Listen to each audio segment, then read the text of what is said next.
अपनी पढ़ाई संपन्न करने के बाद एक युवा कबीर जी के पास आया और उसने कहा कि मेरी शिक्षा पूर्ण हो गई है। मेरे मन में दो सवाल हैं। मुझे शादी करके गृहस्थ जीवन यापन करना चाहिए या फिर संन्यास व्रत धारण करना चाहिए। इन दोनों में से मेरे लिए श्रेष्ठ स्थिति क्या रहेगी? कबीर जी, मुझे मार्गदर्शन दीजिए।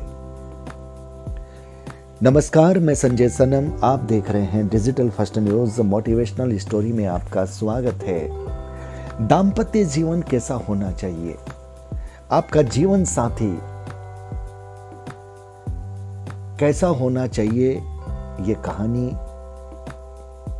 एक पक्ष में यह बताएगी और दूसरा पक्ष यह बताएगी कि साधुत्व किसे कहते हैं, साधु कैसा होना चाहिए। ये दोनों ही विषय आज के दौर के ज्वलंत सवाल हैं। मुझे विश्वास है कि इस प्राचीन कहानी को बड़े ध्यान से सुनेंगे। कबीर जी ने उस युवा के सवाल को सुनकर के कहा कि बेटा, दोनों ही विचार सही हैं। जो करना हो सोच समझ करके कर लो, लेकिन इतना ध्यान रहे कि जो भी करो वो उच्च कोटि का हो, श्रेष्ठतम स्थिति का हो।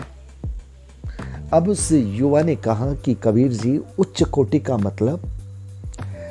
तब कबीर जी ने कहा कि बेटा, किसी दिन प्रत्यक्ष में तुम्हें बताएंगे।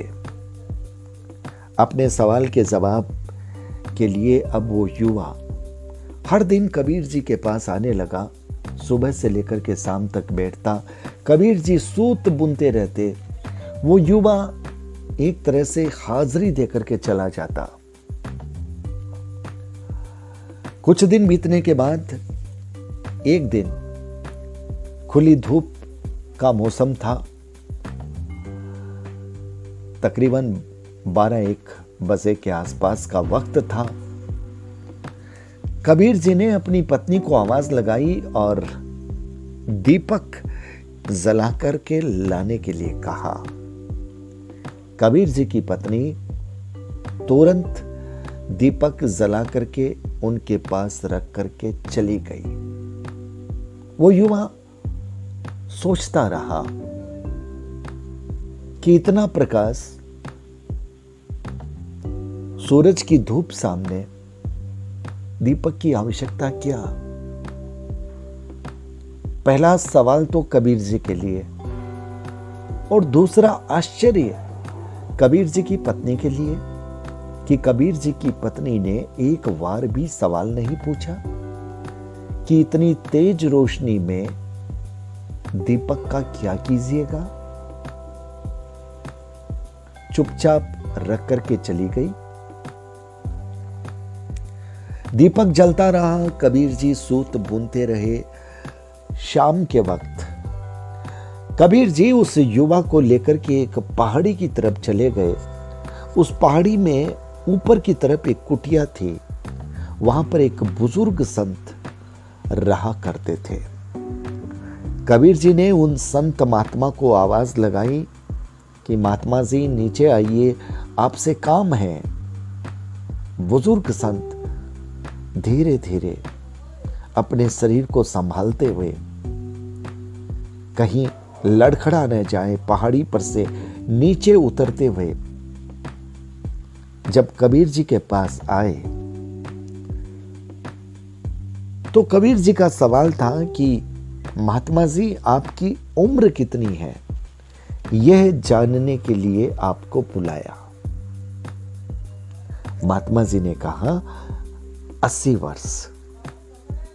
और जवाब देकर के वो धीरे धीरे उस पहाड़ी पर पुनः चढ़ने लगे। वो कुटिया में पहुंचकर बैठे ही होंगे कि कबीर जी ने पुनः आवाज लगाई, महात्मा जी, नीचे आइए, एक बहुत जरूरी बात आपसे पूछनी है।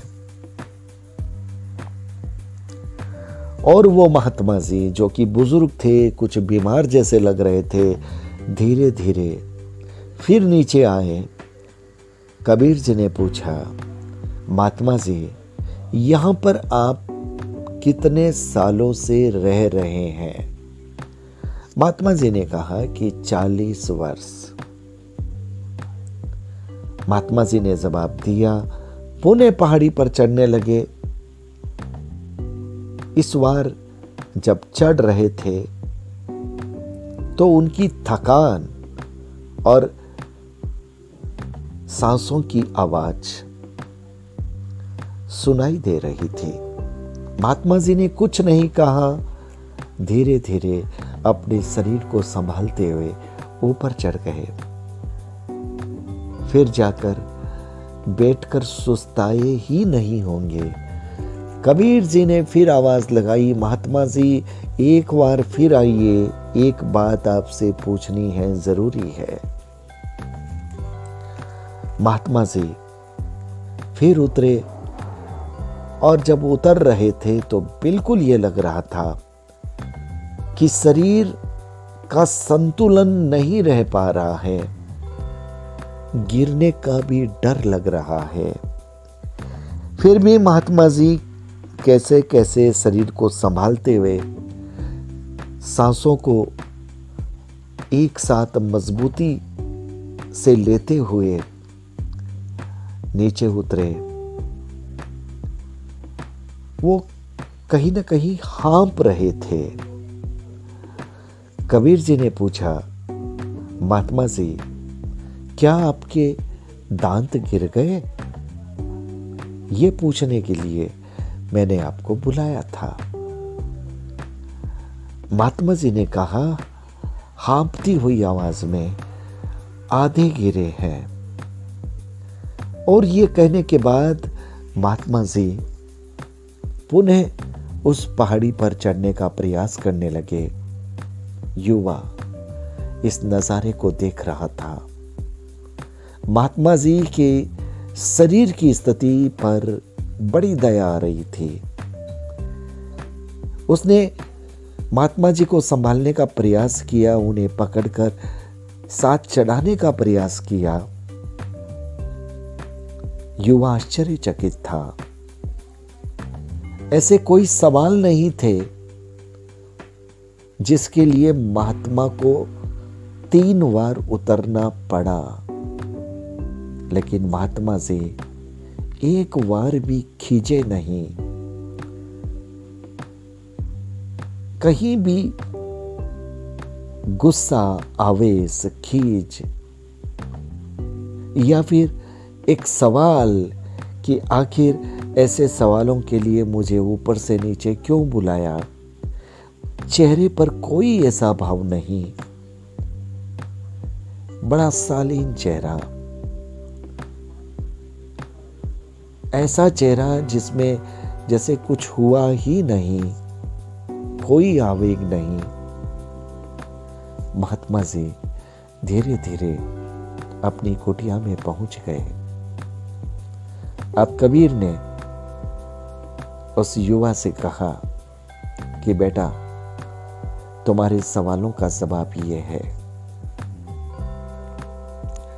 अगर गृहस्थ जीवन में प्रवेश करो तो तुम्हारा जीवन साथी ऐसा होना चाहिए जो तुम पर इतना भरोसा करे।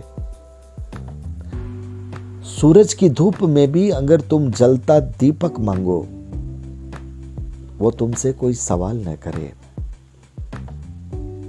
और अगर साधु जीवन में प्रवेश करो तो फिर इन महात्मा, इन संत जैसी सहनशीलता का भाव होना चाहिए। यही सतत्व है। गृहस्थ जीवन भी अपने आप में बहुत महान है, लेकिन गृहस्थ जीवन को भी जीना साधना की तरह जीना, भरोसे की तरह जीना, विश्वास के साथ जीना और साधु जीवन में सहनशीलता, कष्टों को सहने की प्रवृत्ति, उच्च कोटि का ये भाव।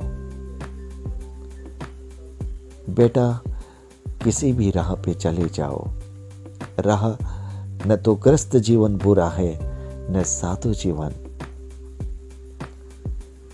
बुरा और अच्छा हम अपने संस्कार और अपने स्वभाव से बनाते हैं। कबीर जी का ये संदेश बहुत महत्वपूर्ण संदेश। दाम्पत्य जीवन जिस तरह से टूट रहे हैं, जिस तरह से भरोसा, आपसी विश्वास खत्म हो रहा है, ईगो प्रॉब्लम सामने खड़ी है, वहां पर कबीर का ये संदेश सोचने को मजबूर करता है। और आज के दौर में साधु जीवन कितना सुविधा भोगी हो गया है।